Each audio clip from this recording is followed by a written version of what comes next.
Que... De onde você veio? Eu sou um cara que vem de uma família humilde, que ninguém é profissional da música.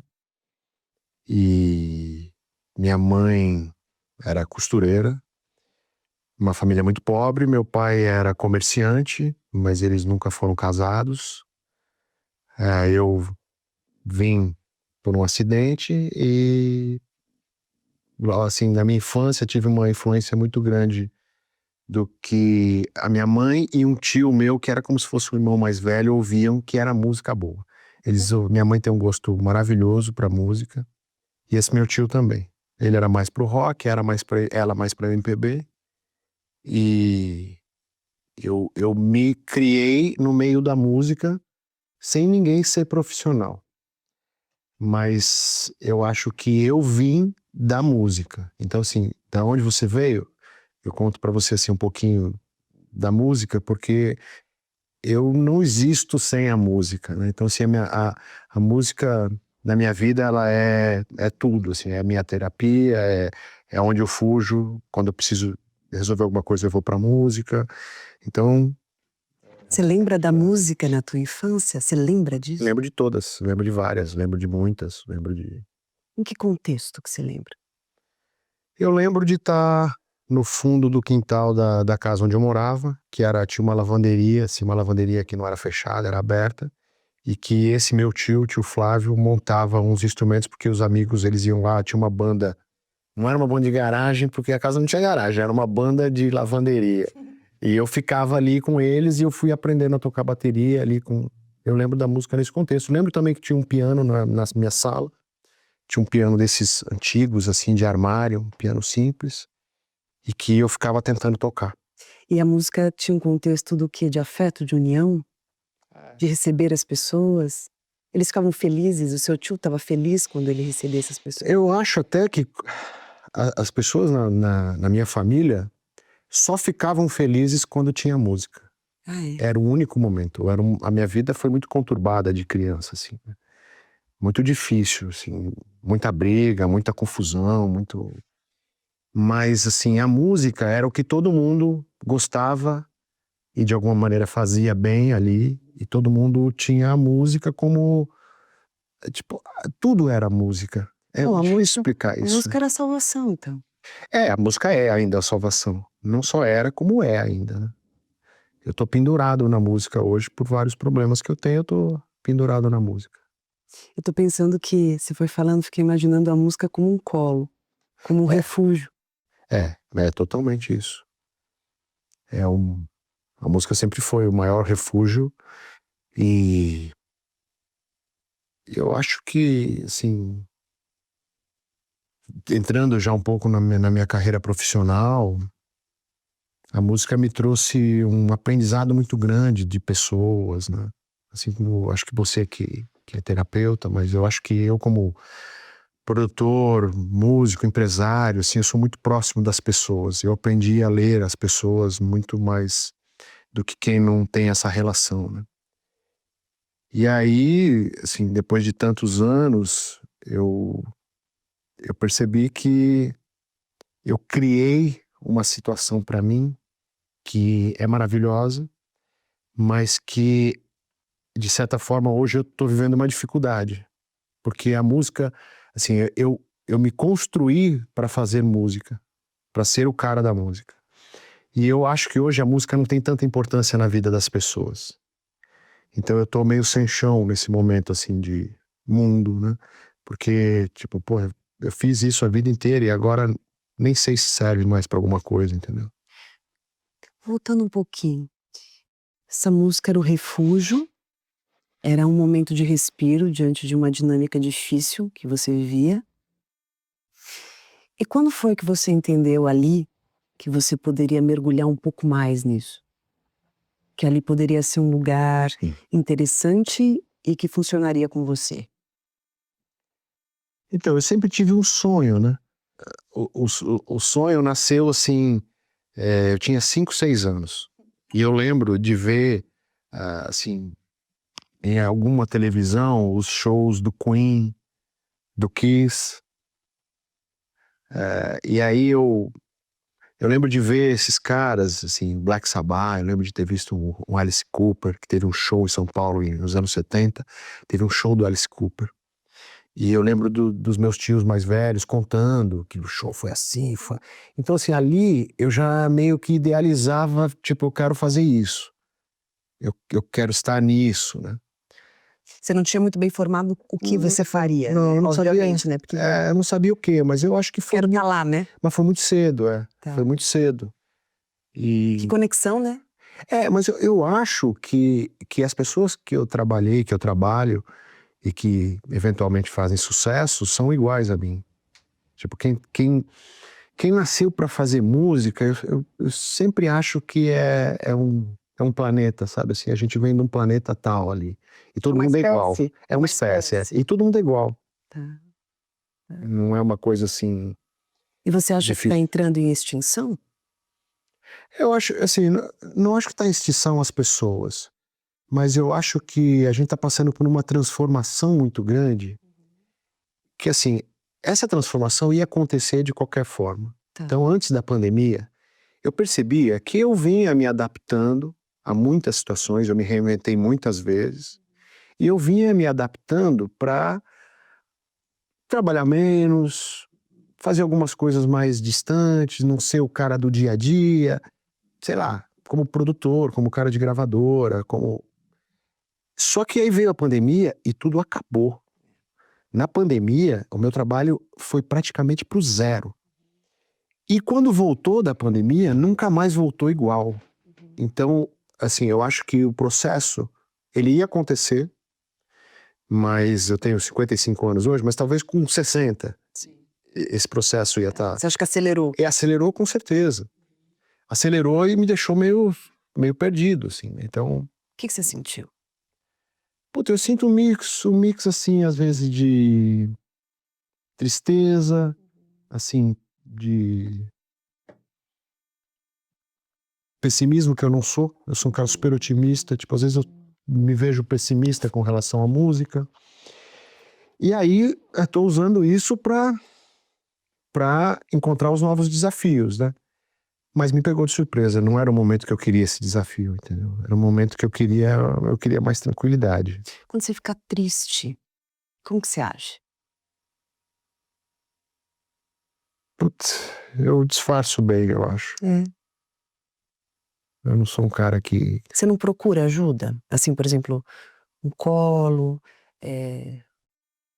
a tua esposa, ou um amigo, você divide ou você... Não, porque tem pessoas que se preocupam em dizer, né? Ah, não quero poupar, não quero falar, não vou levar isso pra casa, ou você fala Eu não sou muito de falar, mas com a minha esposa com certeza, ela é uma parceirona, e ela me ajuda muito nesse caminho. Que é bom dividir. Minha filha também, eu tenho uma filha adulta, a Gabriela, que me ouve, que a gente conversa, que ela inclusive trabalha comigo, e o marido dela também é músico, produtor e tal.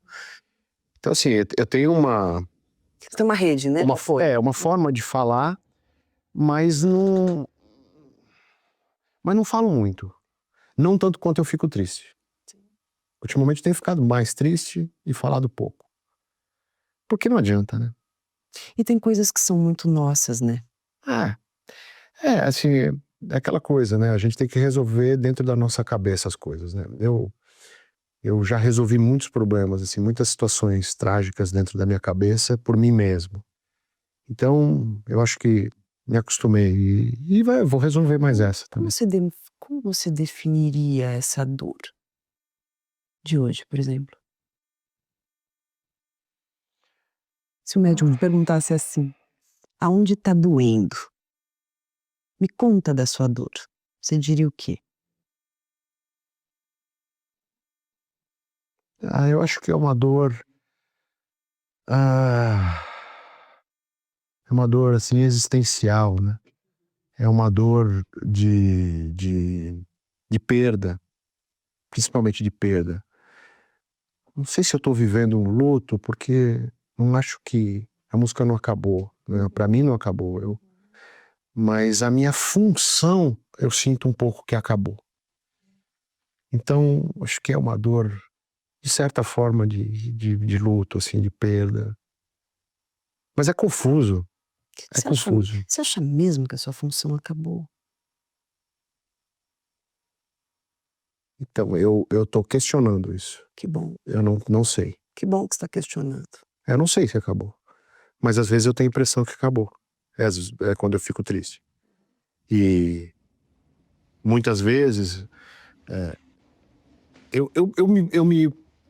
talvez eu tenha me acostumado com essa agitação e esse processo de fazer o sucesso, fazer as pessoas fazerem sucesso, ser sucesso.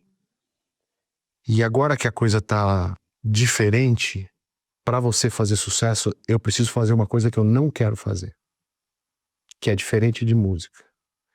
Então esse é o meu maior problema. Eu tô num conflito porque eu não vou fazer o que não é música.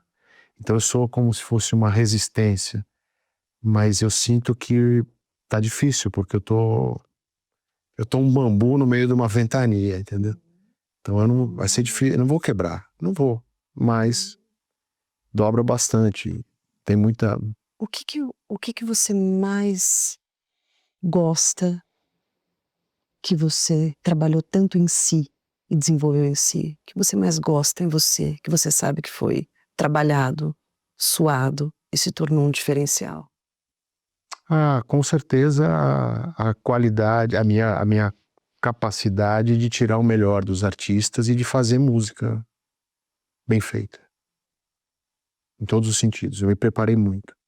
Eu estudei muito. Desde instrumentos, teoria, conhecimento, história, artistas, vivência. Trabalhei com os grandes, trabalhei com os pequenos, trabalhei com os roqueiros, com os sertanejos, no mundo, trabalhei em gravadora pelo mundo, já dirigi, eu sei como funciona o business. Então, assim, eu me sinto justamente assim, no momento que eu tô mais preparado, não tem tanta utilidade essa minha Por que você preparação. fala que não tem utilidade, Rick? Por quê? Porque não tem mesmo. Por quê? Porque o mercado mudou. O mercado da música, ele era feito de poucas pessoas e a música, ela era feita como uma obra de arte. Então você pegava aqui uma peça bruta e você ia polindo. E a capacidade do produtor, da pessoa que estava punindo aquele material, fazia com que ele ficasse mais bonito, mais incrível ou menos incrível. Hoje em dia, a tecnologia trouxe a pseudo-arte para muita gente. Então todo mundo está polindo essas pedras. Polindo errado, mas as pessoas estão consumindo. Então, assim, eu fiquei no meio de uma confusão. Então, não é o artesão, o cara que faz uma coisa com cuidado, que evolui, que pensa, que tem calma, que conhece o mercado, essa experiência toda hoje ficou um pouco perdida, desnecessária até. Porque o que faz sucesso hoje é uma coisa que não tem essa qualidade e ela é importante que ela bata rápido na pessoa. A rede social trouxe essa necessidade de ser rápido o sucesso. Nada vai durar. Então, assim, nada disso vai deixar um legado. As pessoas não vão continuar cantando as músicas como cantam as músicas do Chorão, do Charlie Brown, por exemplo, que era um cara altamente complexo, profundo, musicalmente e espiritualmente. Hoje, você nem sabe. Você ouve o hit lá no TikTok que bombou, que que viralizou, mas você não sabe o que o cara pensa, o que o cara não pensa, quem ele é, porque ele também não sabe. Ele não foi trabalhado, ele não tem essa profundidade. Então, assim, imagina hoje o Chico Buarque. Chico Buarque tem um público assim, desse tamanho. Então, assim, as letras do Chico Buarque que eu ouvi quando criança, eu tenho todas decoradas com melodias e tudo, e sei tocar as músicas e tudo mais. Tipo assim, é uma coisa muito... Eu trabalho com os Titãs. E eles fazem música como eu, né? Eles são até mais velhos que eu, eles fazem música da mesma maneira. E o Sérgio Brito, eu converso muito com ele. O Sérgio Brito é acho talvez um dos maiores compositores que eu já vi. E ele escreve as músicas assim, polindo. ele fica um dia inteiro em casa, muitos dias em casa, é um cara recluso. Eu fico em casa, eu só fico em casa, hein? Você já teve momentos da tua vida lá atrás, porque você tem uma carreira admirável. Praticamente todo mundo sabe. Mas lá no passado, lá atrás, antes de você entrar nesse flow, de crescer, das coisas escalarem e tal, você lembra de ter passado por algum tipo de sensação parecida, do tipo, Ah, lembro. será que eu sou útil? Você lembra? Ah, muito bom você ter falado isso, porque, sim, eu passei. Me conta. Quando eu era bem garoto, assim, tinha 16 para 17 anos, eu resolvi que eu ia gravar um disco de rap, que eu gostava de fazer rap, porque naquela época ninguém nem sabia o que era rap no Brasil, mas eu era meio metido, assim, e tal, e eu queria fazer rap porque eu gostava de ouvir rap. E aí eu mostrei uma demo pro Arnaldo Sacomani, que trabalhava na Jovem Pan, e ele gostou e falou, faz umas vinhetas aqui pra rádio, até trabalhei lá na rádio um tempo. E aí eu fiz um disco de rap numa gravadora na Som Livre. Foi o primeiro disco de rap do Brasil. E o combinado era, esse disco vai tocar muito na Jovem Pan, porque o meu produtor, o Arnaldo Sacomani, era o diretor da rádio. Então isso vai fazer muito sucesso e tal. E o disco saiu num dia, no dia seguinte, o Arnaldo foi mandado embora da rádio. Meu Deus. Então meu disco não ia tocar em lugar nenhum. E eu fiquei com essa sensação, foi uma tristeza muito grande, que eu falei, mas não vai tocar, ia tocar na semana. agora? E agora? Assim, com certeza foi a mesma situação. E aí, o que aconteceu? O que aconteceu é que eu tinha passado um bom tempo fazendo disco dentro dos estúdios, eu tinha feito amizade com os caras do estúdio, e eles começaram a me contratar para tocar nos discos de outras pessoas. O que você aprendeu com isso? Não, eu aprendi o que eu faço até hoje. Não. O que você aprendeu com isso? Quanto sobre você? Não, eu acho que é isso mesmo. Eu aprendi que a gente precisa se adaptar. A gente precisa estar... Essa palavra reinventar, né? Eu acho uma palavra meio besta, mas é meio isso. Eu acho que a gente tem que se adaptar, sabe? As oportunidades surgem e você vai aonde dá, né? Eu nunca fui ficar chorando, entendeu? Mas desde que mundo é mundo, nem todo mundo se adapta. E quem não se adapta não sobrevive. Você é um cara que me contou, quando você sentou aqui, que você veio sem querer. Você veio de susto, você veio sem ser convidado. Uhum.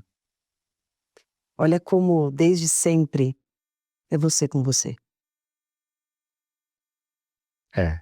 Vez ou outra eu me dou conta disso. Devia se dar mais. Porque é interessante. A vida, ela vai fechar várias portas para você. Você já entrou na porta fechada. Essa é a diferença. Existem pessoas que chegam numa festa convidadas por outras. Existem pessoas que todo mundo está esperando para a festa, ansiosos. Existem pessoas que já são da casa. Existem aqueles que, por alguma razão, eles precisam estar na festa, eles sabem disso, e eles vão entrar na festa. Esse é você. E quando o mundo estiver esquecendo da música, talvez tenha que ser justamente alguém como você para lembrar. E não precisa ser a quantidade. E uma vez eu escutei, curiosamente, você falar isso. Sobre qualidade. E você é bom nisso.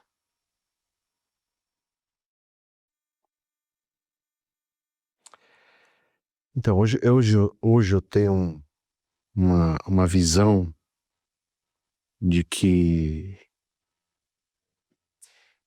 ao invés da quantidade, eu tô me focando mais na qualidade e na profundidade. Isso. mas é difícil pro meu coração entender essa mudança. Então, a história que eu te falei da pandemia, de ter precipitado, eu acho que é isso. Eu acho que também assim, isso chega num momento que eu tô indo para a última etapa da vida, né? Eu tenho 55, eu tô indo para a última etapa, não vou começar um projeto agora. Então, acho que isso tudo eu percebo que está se assentando aos poucos, mas eu, eu, eu sinto tristeza às vezes. Sinto tristeza.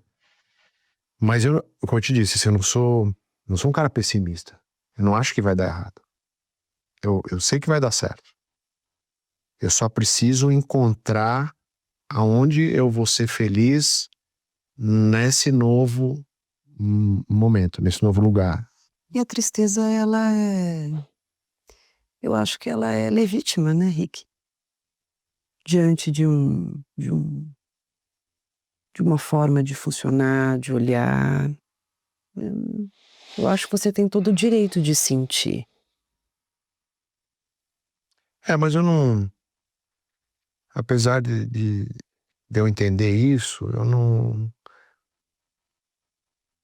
não gosto de ser triste. Mas Alegria é a melhor coisa que existe. com certeza. Mas sentir tristeza não é ser triste, né? Não. Mas eu acho que nesse momento da minha vida, eu não sou uma pessoa triste, mas acho que eu sou uma pessoa um pouco observadora das coisas de uma maneira mais calma, assim, que de certa forma me remete a um pouco de tristeza. Você falou que em muitos momentos vem a tristeza e em alguns momentos não, em relação a esse assunto. O que te deixa, em alguns momentos, feliz nesse tema ainda?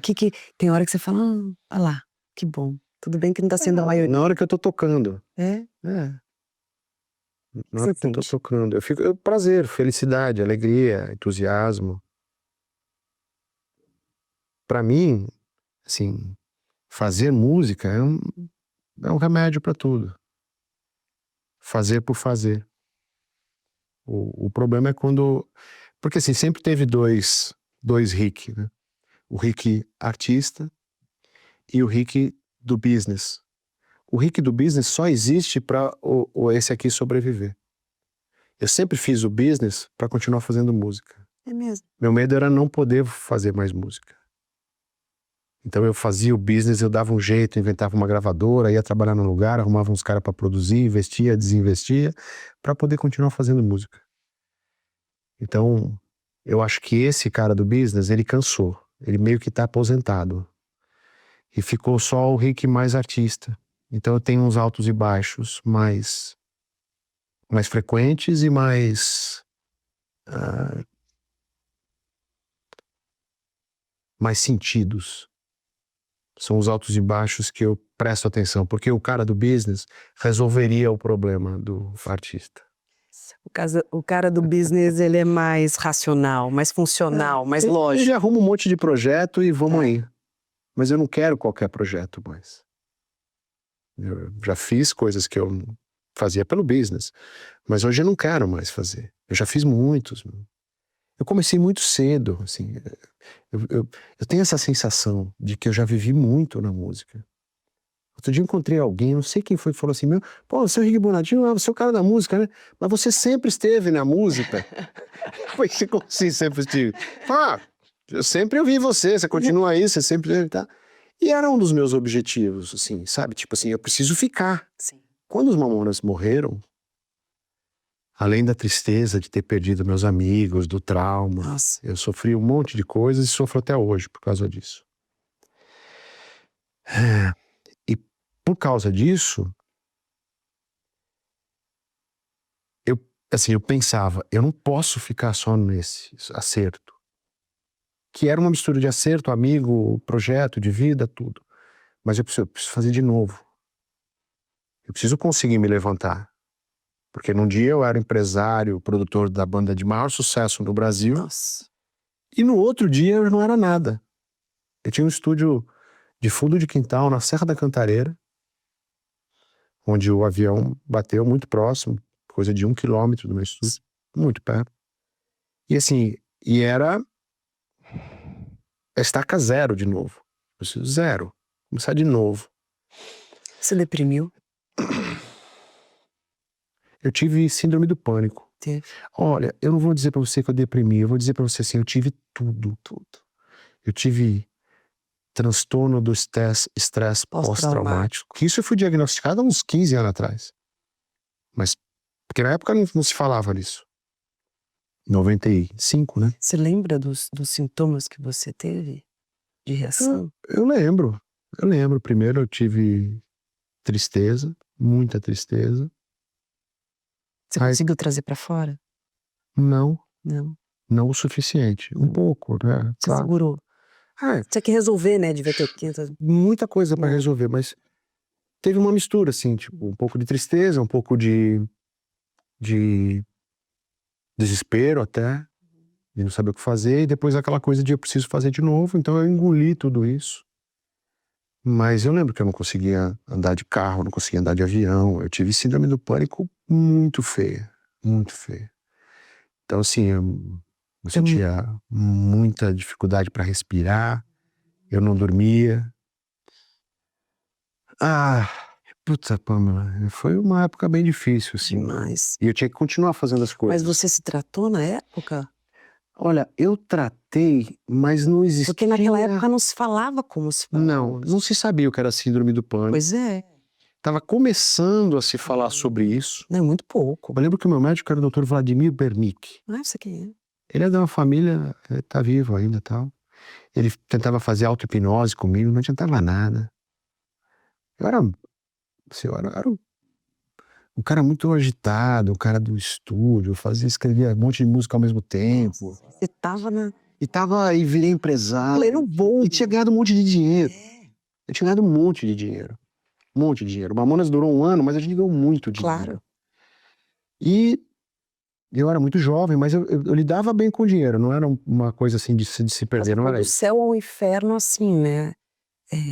Que loucura, que choque. Não, foi muito difícil. E aí, assim, o que eu lembrava preciso continuar, preciso fazer de novo.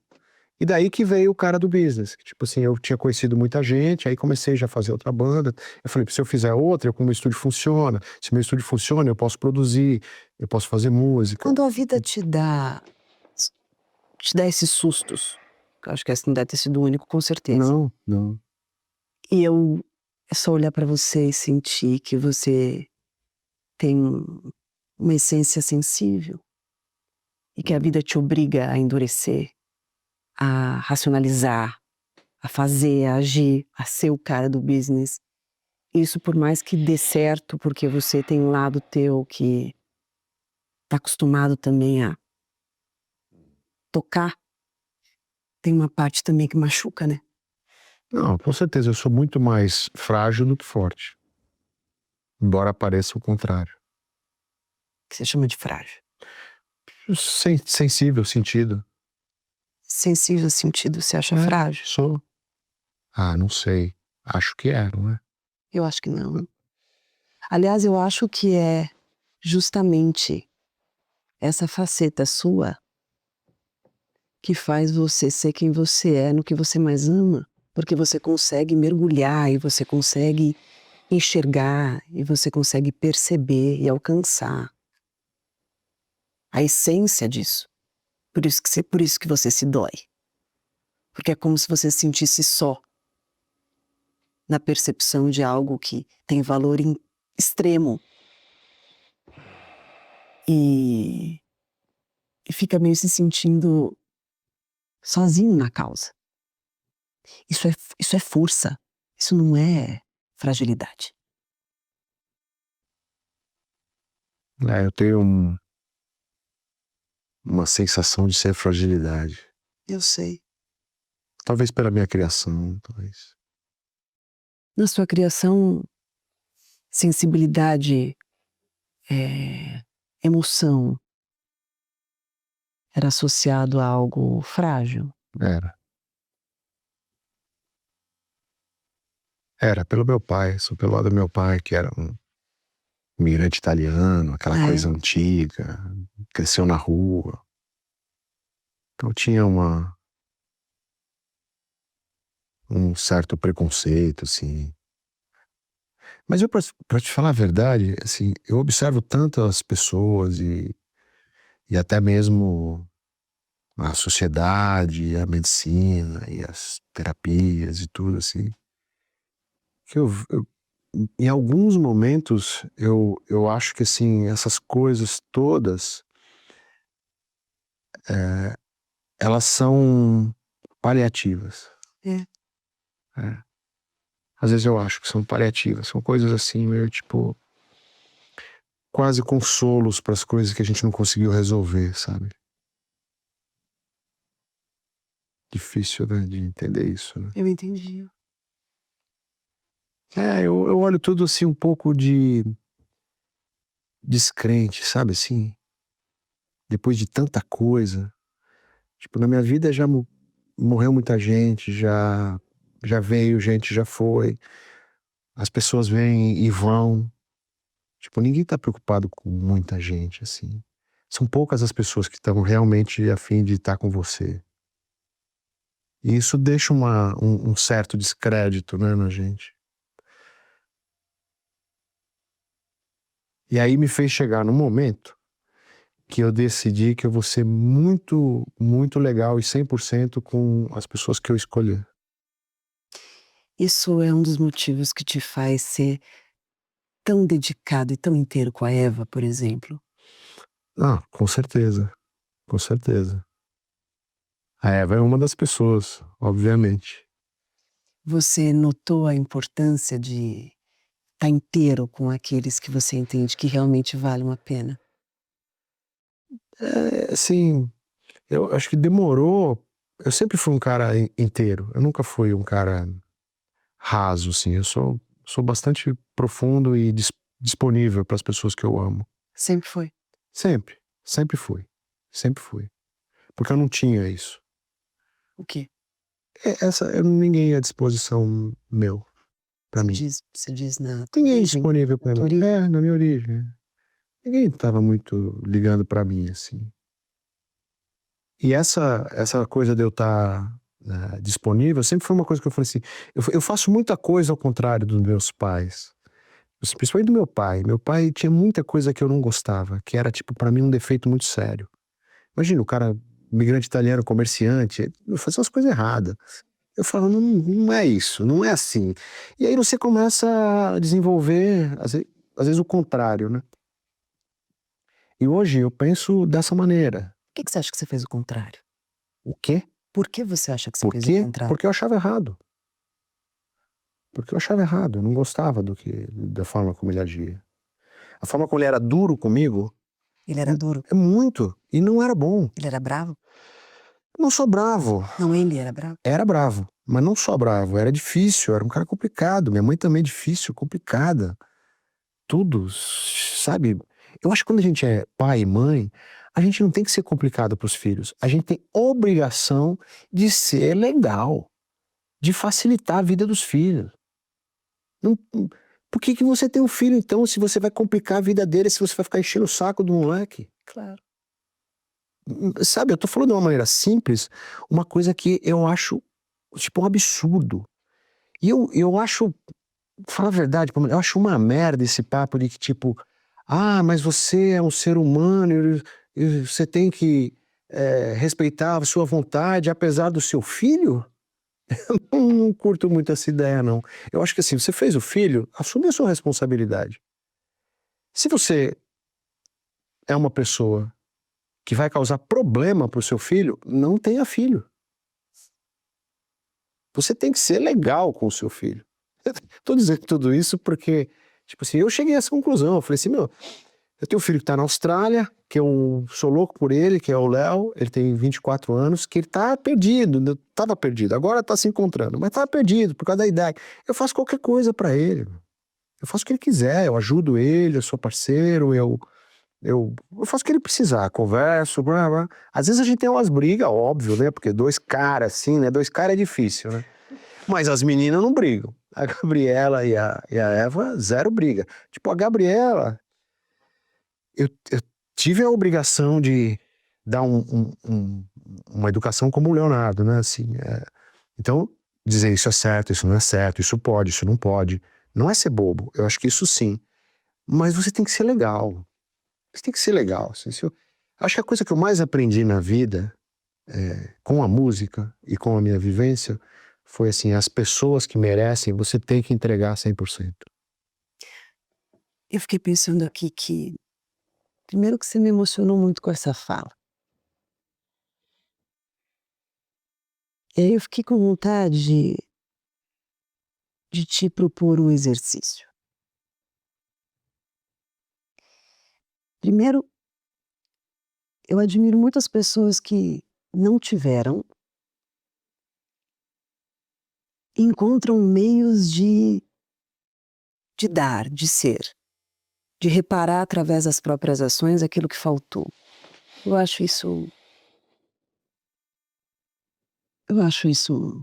muito construtivo. Segundo, na sua fala por trás dela eu escutava assim: como eu fiquei sozinho, como foi difícil, como eu senti falta de um pai que pudesse ter sido mais parceiro, me olhado mais, me acolhido mais, e como isso me trouxe tristeza. Como isso muitas vezes fez eu me questionar a minha utilidade. Como isso muitas vezes me deu raiva. E aí eu pensei no Rick de hoje, que muitas vezes está triste. E que talvez nunca tenha pensado, mas ele possa voltar a se sentir como aquele menino mesmo. Precisando de uma voz maior, porque ele se tornou grande, né? Ele se tornou grande. Quando a gente se torna grande, existe uma ironia da vida. A gente se torna grande, as pessoas de fora nos veem grande, mas às vezes a gente se vê tão pequeno e tudo que a gente mais queria era que a gente pudesse confiar, que a gente pudesse acreditar, estivesse perto, resolvesse, fizesse alguma coisa, mesmo que a lógica diga, não tem jeito. Como se fosse um sonho mirabolante. Como seria se você pudesse,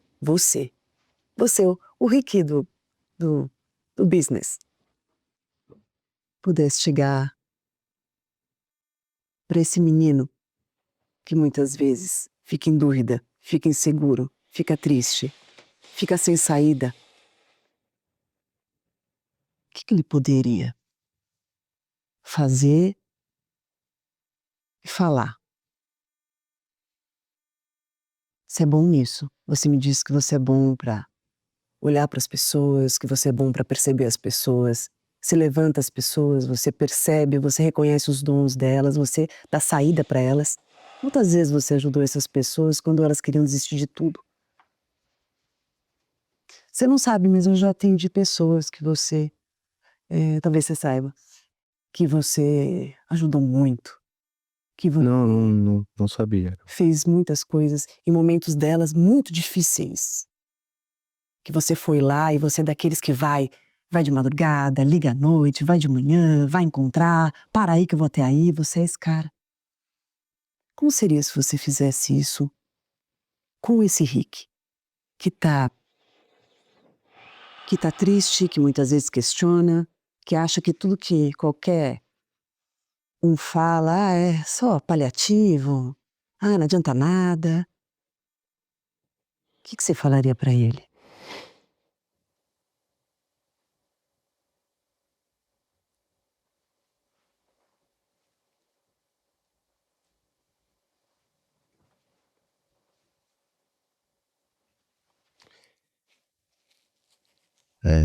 Eu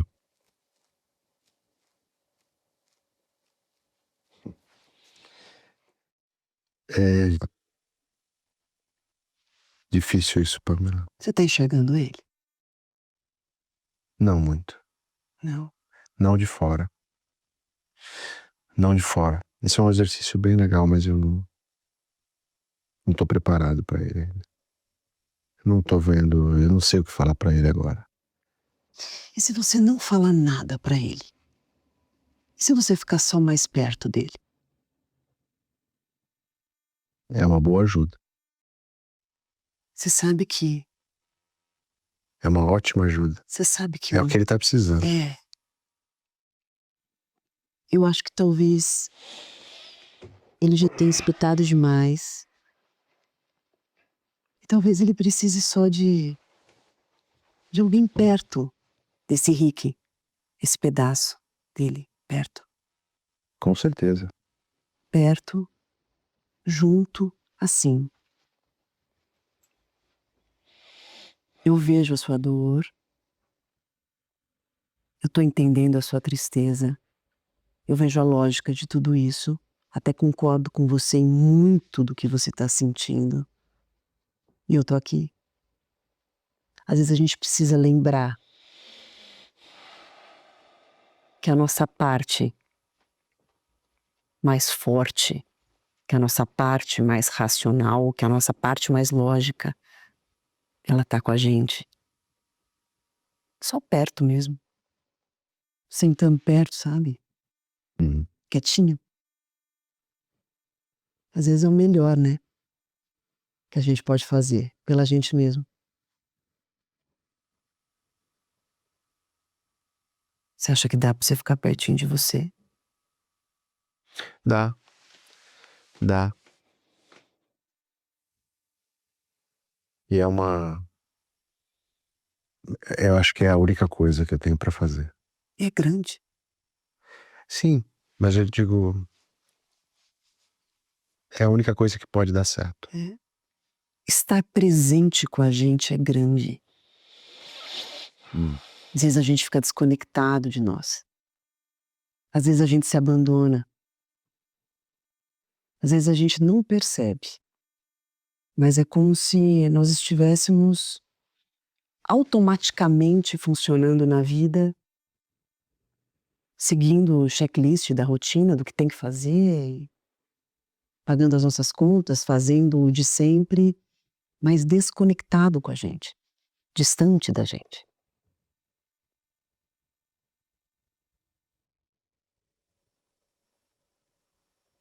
Pra onde você foi?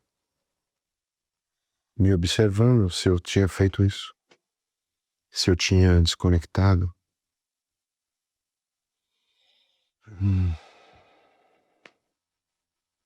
Eu acho que assim, eu nunca pensei dessa maneira, como se o Rick vai ajudar o outro Rick. Eu já conflitei muitas vezes os meus sentimentos. A maioria das vezes eu acho que eu conflito. É como se o Rick racional quisesse mandar no Rick artista. Não fosse amigo. Porque o Rick racional sabe o que tem que ser feito. E eu acho que é assim que eu me sinto. É assim, tipo, eu sei o que tem que ser feito. E vou fazer, mas tá doendo, porque não era o que eu gostaria de fazer. Percebe que o Rick emocional, ele tá mais ferido e ao mesmo tempo ele tá mais inflamado nesse momento. E o Rick business, ele tá mais frágil. Vocês nunca precisaram tanto um do outro. Nunca. Por isso que eu acho que vocês precisam se apoiar. O Rick Business estar frágil é muito real, assim. Isso. É porque ele nunca foi frágil. Isso. E agora, pela primeira vez, ele tá inseguro. Então isso reflete até na minha vida em muitas outras coisas. Às vezes eu me sinto inseguro de coisas que eu jamais me sentiria.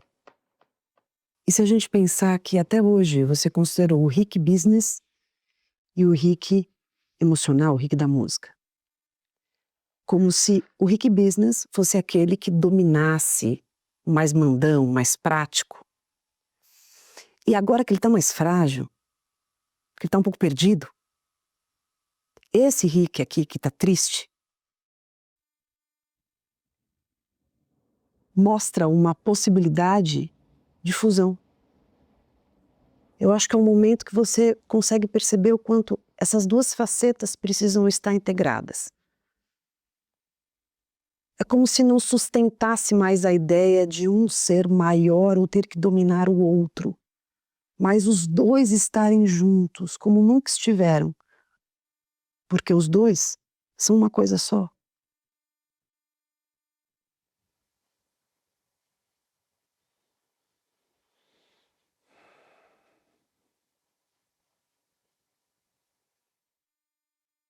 Por isso se aproximar, por isso se reconectar, por isso chegar perto. Você disse uma coisa que é tão interessante. Nas entrelinhas da sua fala você dizia: tá bom, as pessoas tentam ajudar, eu busco, eu tenho uma rede, tal, mas eu sei o que eu tô vivendo. E é isso. Você sabe. Só que se você estiver desconectado de si, a dúvida é corrosiva.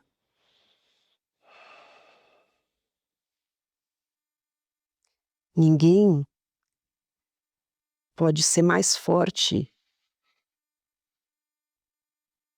do que quando se conecta com a sua própria essência. Quando você se torna o seu maior aliado. Quando você encontra em si a tua força. Nos momentos mais difíceis é muito importante a gente conseguir contar conosco. É que é engraçado isso, né? Pra mim é uma coisa estranha. É. É uma coisa estranha. Eu não consegui realizar isso ainda. E eu acho que, assim, pra maioria das pessoas deve ser uma coisa difícil, realmente. É difícil. Você se ajudar. É. Você se...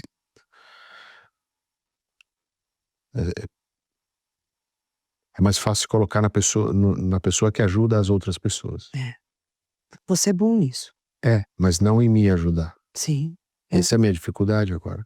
Esse é o desafio. Ah, Só que é a sua rota que vai mudar. Olha, a rota muda. Ao invés de ser pra fora, é pra dentro. Mas tem uma vantagem. Você sabe fazer. Percebe?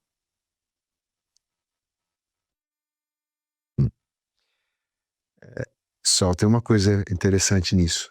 E eu tenho certeza que quando eu ajudo uma pessoa, essa pessoa, naquilo que eu estiver ajudando, por algum motivo ela tem uma confiança em mim. Uhum. E eu não sei se eu tenho em mim mesmo. Não confio em você? Nesse sentido. Por quê? Porque hoje eu me sinto inseguro. Perfeito. Eu não sei se o conselho do cara do business pro artista hoje, o artista vai comprar esse conselho. Você não vai dar conselho. Você não vai dar conselho. Vou te dar um exemplo. Quantas vezes você já viveu dúvidas? Com a Eva, por exemplo. Você não sabia o que fazer. Ela estava com aquela dor ou aquela cólica. Você não sabia o que fazer. Aconteceu essa semana. Então. Tá bom. Aí você vai tentar falar com o médico, você vai tentar fazer alguma coisa, mas você não sabe. Aí dá uma sensação de inutilidade naquele momento. Meu Deus, eu não sei que remédio dar, eu não sei o que fazer, eu não sei onde levar. O que você pode fazer que vai ser efetivo naquele momento e que com certeza vai ser importante para ela e vai fazer diferença? Proteger, abraçar, Você vai estar com ela. acolher. Na sua história de vida, lá atrás, te faltou isso. Tá junto. Mesmo sem saber o que fazer. Eu não preciso trazer solução, você é o homem das soluções. Você traz as respostas, você resolve, você faz. A vida tá te dando uma oportunidade valiosíssima. Você perceber como a sua presença para você, o estar junto, o não se abandonar, ou se reconectar, pode ser seu combustível. Nessa situação que eu exemplifico com a Eva, por exemplo, você não sabe o que dá, você não sabe o que fazer, mas você vai dizer, filha, vem cá, eu tô com você. Você vai abraçá-la. E quando você abraçá-la, ela vai estar no melhor lugar do mundo. Você não trouxe o remédio. Você não tá sabendo pra onde levar, porque a pediatra não respondeu. Mas você tá lá.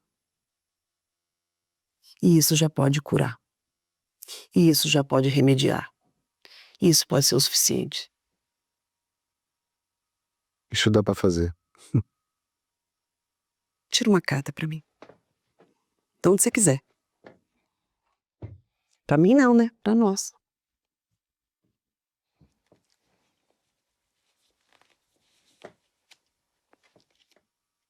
O que saiu? Vontade.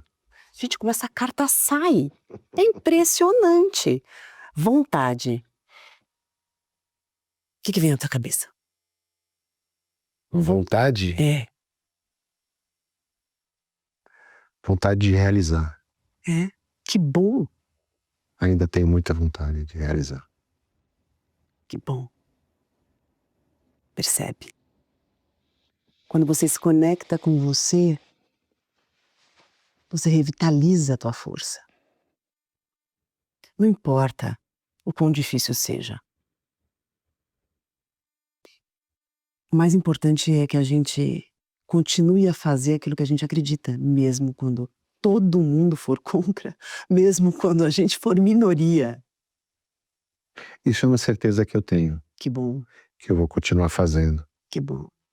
Não sei o resultado que isso vai promover, mas eu vou continuar fazendo de qualquer maneira até o último dia da minha vida, isso eu sei. É tão interessante, porque se tem uma coisa, Rick, na vida, que é determinante, é que no começo das contas e no final delas, é a gente com a gente. É a nossa cabeça no travesseiro. É a consciência leve. Não tem dinheiro, não tem fama, não tem seguidor no Instagram, não tem compartilhamento, música bombada, não tem. No final das contas, é você com a sua música preferida tocando, pensando nas coisas que você fez, lembrando que você não desistiu dos seus sonhos, que você foi íntegro, fez o seu melhor, que você nunca teve preguiça de lutar pelo que te era importante, que você sabe reconhecer o que é bom, que você reconhece os diamantes, que você sabe lapidar as pedras preciosas, que você contribuiu, que você foi vetor e ponte para tantas pessoas sentirem o que só uma música que conecta no nosso invisível, na projeção das nossas identificações pode promover. Isso sim é o que conforta. Isso sim é o que faz a gente suspirar e dizer: eu cumpri meu pedaço.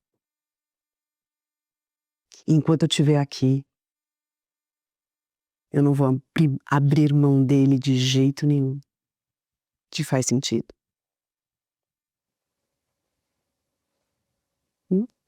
Muito. Muito. Total sentido. Pega mais uma cartinha. Então, vou pegar aqui de cima. Tá bom. Perdão. É com você. Perdão?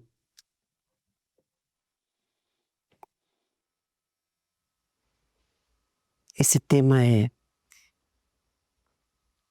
claro pra você? É claro.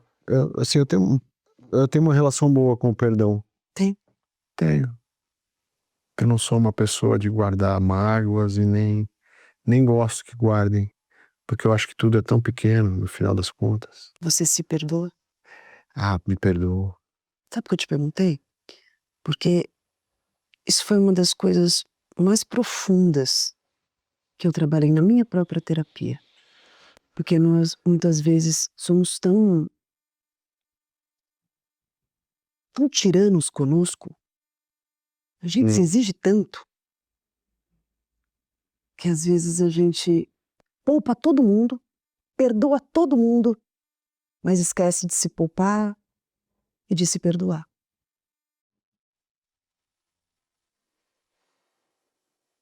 Mas eu acho que eu já passei por esse momento. Tá. Esse foi um momento que eu tive há uns bons anos atrás. Mas eu superei de uma maneira, assim, leve. Eu acho que o perdão para mim, não é uma dificuldade, assim. Eu vejo as dificuldades, eu me coloco muito no lugar das outras pessoas. Sim. Então a gente fazendo isso, eu acho que se a gente, né, a gente sempre tem aquela coisa, os defeitos que minha mãe e meu pai cometeram, com os erros comigo, as coisas ou que alguém magoou.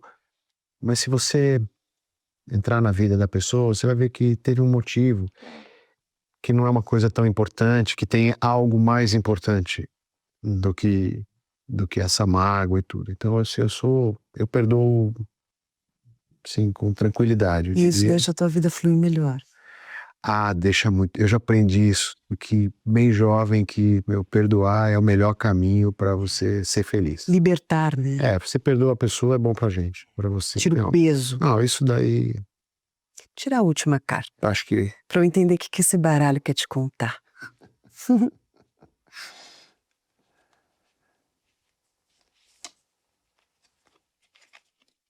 doação. Doação.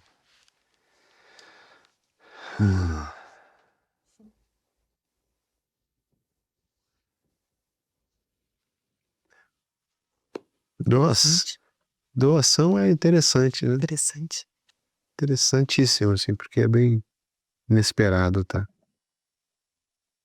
Porque sempre a gente pensa na doação como sendo, né, você dá alguma coisa para as pessoas, né, e tal, mas eu vejo doação como uma coisa como ganhar alguma coisa, né? Tipo, qualquer coisa que a gente doe, eu acho que é tudo pra gente mesmo.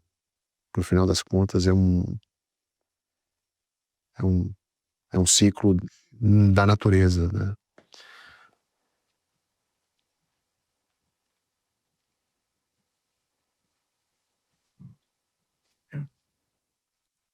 É tanta coisa, né? A gente sentou aqui e eu fiquei te falando o quanto me encanta esse teu jeito com a tua filha. Que é a tua doação de tempo, tua doação de olhar.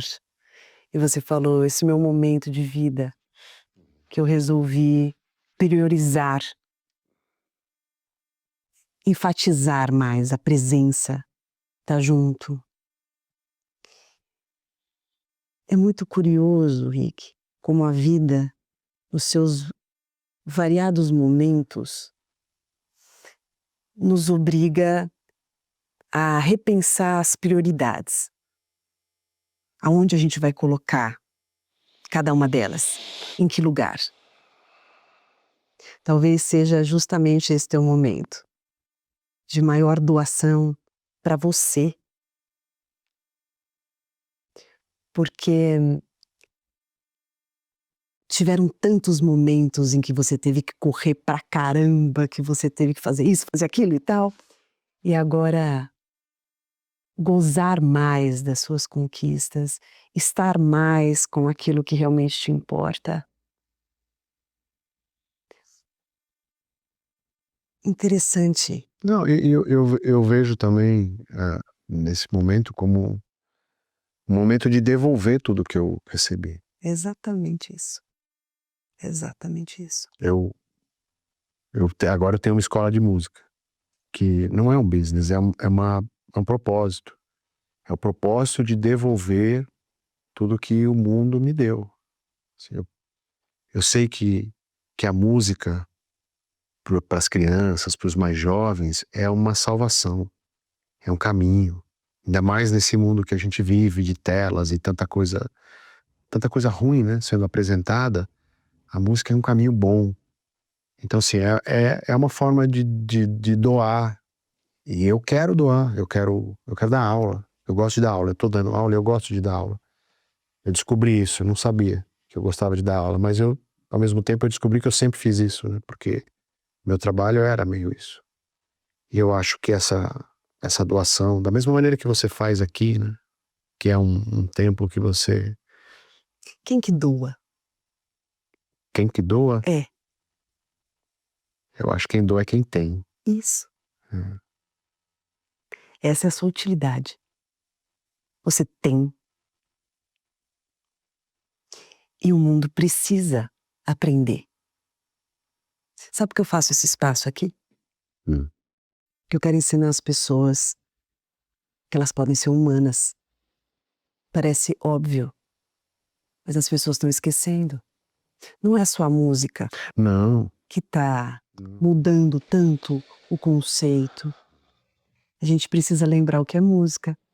Você lembra o que é música. Eu lembro que são os sentimentos. O que é ser humano, né? A nossa experiência de vida, aquilo que a gente aprendeu, a gente pode doar.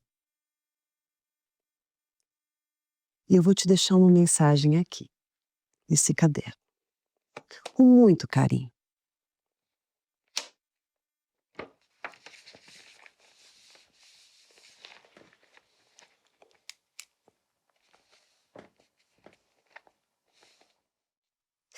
Você me falou que você veio sem querer, né? Não foi? Você veio porque você e algo muito maior quis. Você esteve e está onde está para fazer a diferença. Você reconheceu cedo a música. E ela retribuiu esse reconhecimento durante toda a sua vida. Não abandone. Não a abandone. A missão é clara. Quando todos, quase todos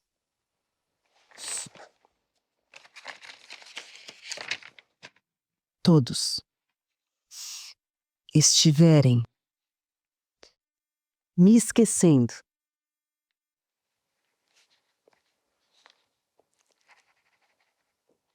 lembre-os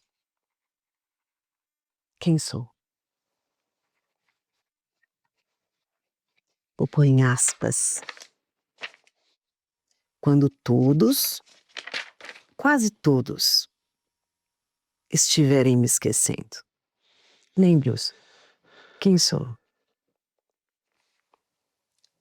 Doe-se.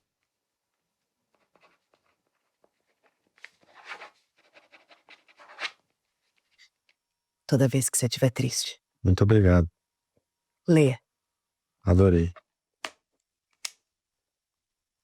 Assinado a música. A música. Obrigado, adorei. A gente se vê na próxima sessão.